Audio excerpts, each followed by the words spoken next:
Hello and welcome back, adventurers. This is Captain TTRPG, and today we're talking about Pathfinder 2nd Edition. Welcome back, adventurers. Today we jump into our rank 6 spells. We are doing top and bottom rank 6 spells today. And on Archives of Nethys, there are 78 spells. We're way down from where we had been in the past, but that's still a lot of spells. So coming up to the top and bottom, still very doable. Keep in mind, as I mentioned before, when we're talking about our bottom spells now, they may not be terrible spells. They might just not hold up to the other spells. Some of them might be terrible spells, but that'll be less and less the case. In any case, let's go ahead and dive in here by talking about what criteria I look at. Things like the number of actions, the range, duration, number of targets, effects, control, support, utility, any scaling, meaning heightening from the spells, any incapacitation traits popping up in there, ease of use for the player. Are they worth a prepared spell slot? Are they worth adding to your limited repertoire? Is it worth becoming a signature spell? Is it good for a full caster or for gishes or for marshals taking for archetypes? All those things come into my mind as I look at these spells. Having said that, let's jump in with our first top spell, Chain Lightning. This is a 2-action spell for arcane and primal casters, has the concentrate, manipulate, and electricity traits, has a range of 500 feet, and you're going to choose one creature, but I'll explain it, and creatures are going to get a basic reflex save. The target creature is going to make a reflex save against 8d12 electricity damage. Then you have it jump to another within 30 feet of that initial target, and you keep going. You can end the chain when you want to. Otherwise, it can go from target to target to target as long as, n+1 is within 30 feet of target n. So you can have lots of targets of this. However, it will end early if any of those creatures crit succeeds the save. Not succeeds, critically succeeds the save. On a heighten, it goes up by 1d12 damage. This is an AoE damage spell that just obliterates Fireball on its effectiveness.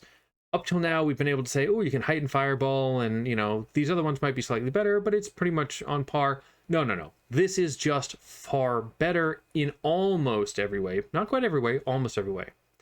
Yes, it's just damage, but it's a lot of damage. On average, if you heightened Fireball to this spell rank, you'd be looking at 42 damage on a failed save, again, on average. While this is 52 on average, and 10 is no small leap, right? That's a huge percent increase over that 42. Then you can drop this while your party is mixed amongst all the enemies. Fireball or other AoEs like that, you drop in, you might have to hit some allies in order to hit all the enemies. Not with this one. As long as you plan it well, you could potentially hit every enemy on the battlefield and never touch yours, just jumping 30 feet to 30 feet to 30 feet.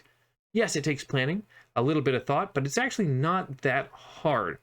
Now, it can end early if there's a crit save, and crit saves do happen. So just don't start with the highest level creature on the battlefield. Start with the low ones, work your way to the higher ones. Chances are, crit succeeds aren't going to be that likely. So I don't think it's a big thing to worry about. This still just hits like a truck, a fantastic straight up damage AoE, and I love it. Chromatic Image. This is 2 actions, has the illusions, visual, concentrate, and manipulate traits. For arcane and occult casters, lasts for 1 minute. You gain the effects of Mirror Image, which is a rank 2 spell. Whenever an image is destroyed per Mirror Image, you roll a d4 to determine the retribution damage that the attacker takes. If you roll a 1, it's red, and that's 5 fire and 5 mental damage. 2 is orange, that's 5 acid and 5 mental damage. 3 is yellow, which is 5 electricity damage and 5 mental damage. And green is on a 4, and that is 5 poison damage and 5 mental damage, and the target is frightened 1. So this is a rank 2 spell with really poor damage rider.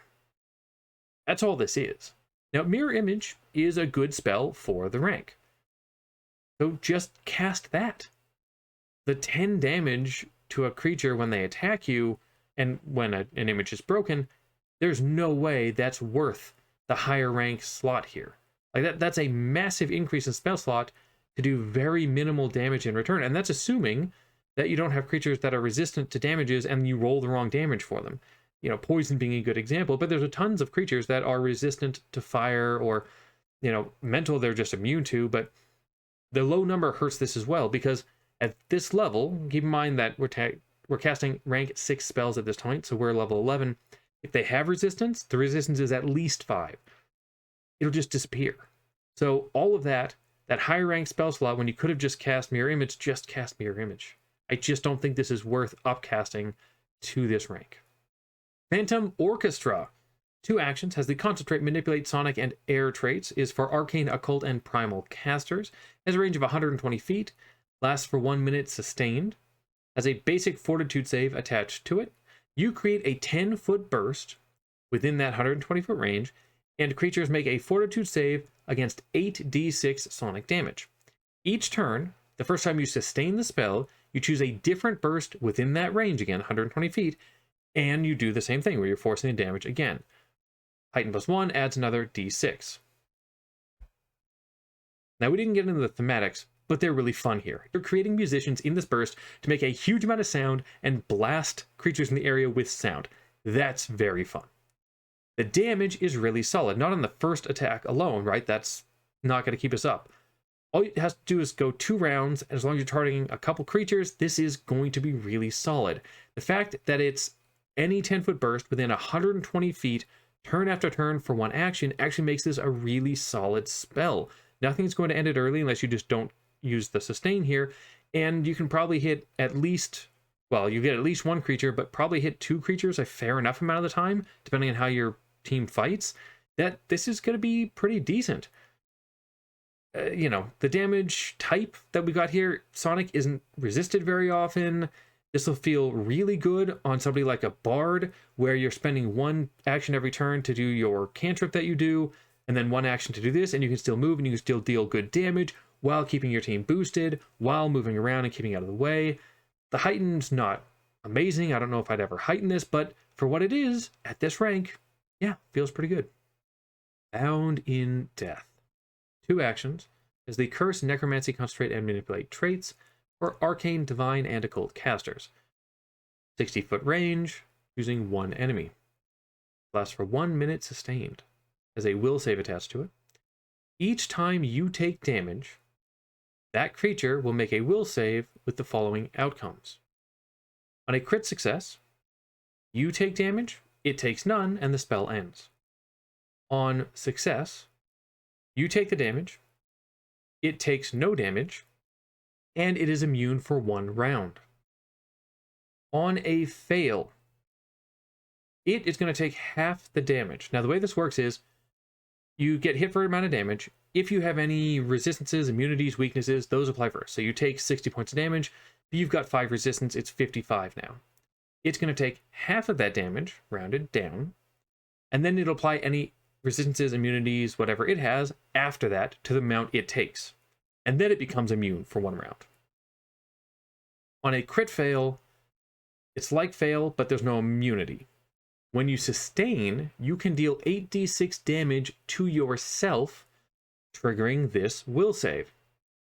This ends if the creature's ever more than 120 feet away from you, and on Heighten +2, you can increase the damage you do to yourself on a sustain by 3d8. A creature taking damage instead of you is great. And that seems like what this is doing, but it's not that simple. I mean, first of all, the chance of the creature taking any damage is less than half on average if creatures are your level, because the chance of save and crit save from a creature is usually around 60%. Then there's a cooldown. So they take damage once, and let's say they fail. They take half the damage for you 1 time. Great. So they've taken half the damage, but you put yourself in harm's way to take damage potentially, or you're in a situation where you expect to take damage, you wouldn't have cast this. They take 1 set of damage and then never again. Maybe that was a good amount of damage. Maybe it's just a normal hit for 40. They took 20. Okay, you saved yourself a little bit of damage there, and they're immune for a while now, so anything you take isn't going to help you. Then it tries to talk you into self-harm, and this is where things really fall apart. Yes, you don't have to hurt yourself when you sustain, but the temptation is there. Anyone who takes this is taking at least 4d6 damage, but on average you'll take the whole amount unless you target a really low CR enemy. This is a trap, in my opinion. I don't like that it's setting you up to think you're going to harm a creature by harming yourself in some huge win for you. At best, it's shared 50-50. And that's not good for you. You want to take less damage than enemies, not the same. Raise Dead. This takes 10 minutes to cast, has the Concentrate, Manipulate, Healing, and Uncommon traits, is for Divine casters only, has a range of 10 feet, and choose one creature who died in the last 3 days that's level 13 or lower. Keep in mind, at this point, talking about 6 rank spells, you are level 11 doing this. There's a cost associated with this spell. It is gems worth the target's level times 200 gold, which, I'll be honest, at this level, really not a big deal probably, assuming you're following the guided amounts that Paizo says you should give. You bring the creature back to life. It is Clumsy 2, Drained 2, and Enfeebled 2 for a week. Any debilitations it had when it died, it still has. Creatures can choose not to be resurrected, and if you do so, the gems aren't wasted. This is our first permanent resurrection spell. I mean, you don't permanently lose a party member. I don't know what else there is to say. This is the ultimate emergency button. 3 days is a long time to give you. I would consider this a necessary preparation for any divine caster at this rank, just so you have the emergency button. Unless, of course, you're in a campaign that's completely non-threatening. But any campaign that has any threat of death, yeah, this should be prepared. It's the emergency button. Cast into Time. 2 actions. Has the Divination, Concentration, and Manipulate traits for Arcane and Occult casters. This creates a 15-foot cone and has a Fortitude save attached to it. Each creature makes a save against 5d8 mental damage and 5d6 bludgeoning damage. On a crit success, nothing happens. On a success, half damage, and they're tossed into time. On a fail, it is the full damage. They're sickened 1 and tossed into time. And on a crit fail, they take double damage, sickened 2, and are tossed into time. Heightening is for heighten +1, it is another 2d6 bludgeoning damage.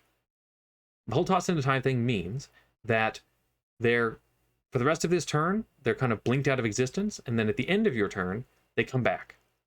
They're temporarily gone, but they'll come back at the end of your turn. And if they can't be in the same spot because something's occupying that space, the GM will put them in the nearest adjacent space. This is slightly low damage for the level, but that's not why I just like it. The Rider's good even. Sickened is good. Sickened 1, Sickened 2, good stuff. The entire reason I think this is a waste of a preparation is the area. A 15-foot cone at this point in time is awful. If it only hit enemies, okay, maybe 15-foot cone would be something. But it hits allies too. So you have to be not only careful, you have to be careful about a tiny little area. You might get 2 enemies in here and no allies, but I think you will almost certainly be stuck with just 1 enemy given how tiny this cone is, unless you are, willing to hit allies. Then you might get 2 enemies flanking an ally and hit all 3 of them. Probably don't want to do that, but maybe your ally's cool with it. And just for hitting 1 enemy alone, this is awful. I would never use this on 1 enemy. There's no way it's enough. Even with the Rider on fail. I think this is interesting in contrast to our good AoE damage spells we've already talked about that had no Riders, but just did the job of AoE damage a million times better than this. Wall of Force. This is 3 actions, has the Concentrate, Manipulate, and Force traits for Arcane and Occult casters. It has a range of 30 feet and lasts 1 minute. You create a 50-foot long, 20-foot high wall with no thickness, right? No tangible thickness. It has 10 AC, 30 hardness, 60 hit points, and is immune to crits and precision damage. Physical effects can't pass through. This also blocks ethereal and incorporeal creatures from coming through. Everybody can see through it. You can teleport through it. Anybody can, in or out. No counteract check of the same level or lower can counteract it. And Disintegrate instantly destroys it. When you heighten it to spell ranks, it increases by 20 hit points. This is a pretty crazy wall. The fact that nothing physical can pass through means most enemy groups have no choice but to destroy it. And with 30 hardness, that takes some doing. That is a lot of hardness, because remember, crits don't work. They might be poking away at this for 8 damage a hit because 30 hardness is a lot. This does allow non-physical effects to pass through, though, which means your party spells can pass right through. Now, it also means enemy casters and things like Dragon Breath and stuff aren't stopped either, so just don't use it in those cases. But if you could put all of the enemies who use physical damage on the other side of this wall and then just blast chain lightning through it, yeah, you're just going to default win with this. Now, granted, they can still go over. This isn't, infinite height or anything like that, or infinitely wide, but used at the right time, it can fully block off the enemies from you. And again, you can lock off sections if you just want one enemy on your side and the rest on the other side. Given how hard it is to break down, this is really strong. Just have to know which fights to use it in and which ones not to. Suffocate. 2 actions, has the Incapacitation, Necromancy, Non-Lethal, Concentrate, and Manipulate traits for Arcane and Divine casters. 30 feet, 1 creature that needs to breathe. This has a Fortitude save attached to it and is sustained up to 1 minute. Creatures make the save against 4d8 bludgeoning damage. On a crit success, nothing happens. On a success, half damage. On a fail, you take full damage, must hold its breath the whole time, or suffocate, while you sustain it, that is. And on a crit fail, takes double damage, and the creature just falls unconscious and starts suffocating. Heightened to 9th rank, it can affect 5 creatures. The damage is a one-time thing. So you are sustaining this, and you only keep sustaining it on fail and crit fail. Otherwise, there's no point. The only good effect this has is on a crit fail. Sure, if a caster just regular fails, so you target an enemy caster, they fail, they're having to hold their breath, so they're going to struggle to cast spells. That still requires them to fail, though, and then, of course, you have to keep sustaining it. As I say, never rely on crit fail outcomes. It's usually a 5% chance to occur for any creature that actually matters, and thanks to Incapacitation, it literally can't work on higher level creatures, the ones that are really dangerous. Which means it also makes it harder to get a fail on those casters, because usually casters that you're worried about are going to be in the incapacitation range, which means that they would have to crit fail just to fail, and that's just not very likely. The damage is so low, I certainly hope you're not casting the spell for the damage, because it is absolutely meaningless. All that put together, this is just really underwhelming. You might find a niche way to use it against casters, considering it is a Fortitude save, and casters aren't great at that on average, but you're going to have to choose a caster that's less than double the spell's rank. Field of Life. 2 actions, has the Concentrate, Manipulate, Healing, and Vitality traits for Divine and Primal casters, has a range of 30 feet, and creates a 20-foot burst. Lasts for 1 minute, sustained. All living creatures starting their turn in the area regain 1d8 hit points. Any undead starting in there take 1d8 vitality damage. No save, just take it. This is not a good combat spell. In fact, it's terrible in combat. If you're fighting undead, it's still not good in combat. No, this is here because outside of combat, it's actually really, really good. If you cast this and have your party stand in it for the full duration, they will gain, on average, 55 hit points. And that's all in 1 minute. That's fantastic, because sometimes the only way people can heal between combats is with medicine checks, and those are going to take 10 minutes to do. The heal spell at this level, if you upcast it and did a nice big AoE for the party, would on average be 27 hit points to everybody, which is not a terrible thing to do, but for that 3-action cast versus this, again, same spell slot, this is almost, over double on average? That's crazy. This is so much more healing. Sometimes the most important healing is the kind you do between combats, because you don't have a lot of time between, and you just need to get everybody up to full before the next fight. This is a great way to do that. Personal Ocean. 2 actions, has the Water, Concentrate, and Manipulate traits for Arcane and Primal casters. Lasts for a minute. You create a bubble of water around yourself. You can breathe in it, and you gain a swim speed for the duration. It moves with you. Aquatic combat applies, meaning creatures have a -2 to slashing and bludgeoning attacks against you while you're in the water, and you can't cast fire spells while in the water. You put out non-magical fires that you move through, and if you go through a magical fire, you attempt to counteract it, but that only works once for the given magical fire. You can dismiss this. So you want to spend your spell slot to reduce slashing damage and bludgeoning damage attacks against you by 2. Meaning the chance to hit, of course, by 2. So it's really by 10%. But you could just cast Benediction and give a +1 bonus to AC against all attacks and help your allies. And that's a rank 1 spell slot. And you get about the same amount of value. Granted, a -2 to those attacks is better than a +1 to AC for yourself against those specific attacks. But it's only against the... Yeah, again, a rank 1 spell in my mind just outdoes this. Unless there's a lot of fire. If there's a lot of fire around and you need to go put out fires, great. You do get a small amount of fire and acid resistance while in the water. A very small amount. So there's that. But it's not like you're immune to fire while within the water. I don't know. You can't cast fire spells either. So maybe you don't care about that. Maybe you don't have any. But it is something to think about. It's just a poor defensive spell that targets only you and has some potential downside. I don't know. I wouldn't be excited about it. Before we jump into honorable mentions, now that we've gotten past the top and bottom 5, I did want to say that I left Hag's Fruit off of my bottom 5 because it is clearly meant for specific event moments, and you should not take it unless you talk with your GM first. It is a terrible, terrible spell unless you've talked to your GM and have a very specific setup for it that you think you can play out that involves social encounters. It's a terrible spell normally. So I want to add that in here. Just know it would have been on my bottom 5, but it's clearly meant for specific story moments, so I left it off. Having said that, let's jump into some honorable mentions because, again, the spells are great. There's so many good ones. I do want to bring up a few others. Mist Q. This is a strong single target damage spell that has Frighten and Slow Riders on it, which is really good, and no incapacitation trait. So that's really nice for arcane and occult casters.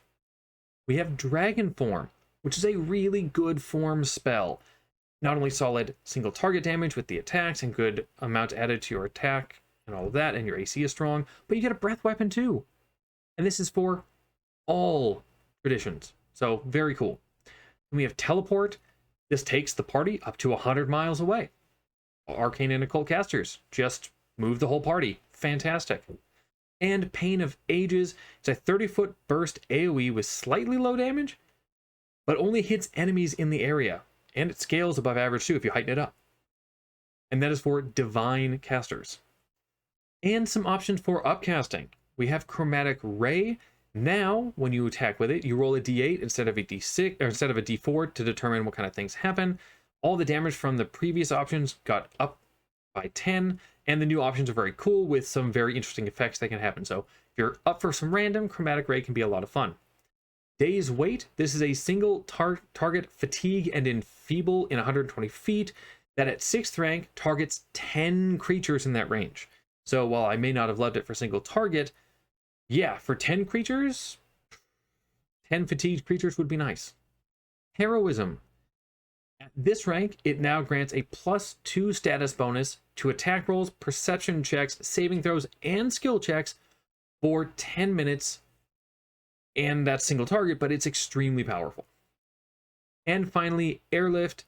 At this point, you can fly the whole party 120 feet for 2 actions, which is fantastic utility for getting past hazards in a hurry or just getting your whole party out of the combat. And that's it. Which rank 6 spells do you take on your characters? Did I put any of your favorites in my bottom 5? Let me know in the comments below, and as always, adventure on.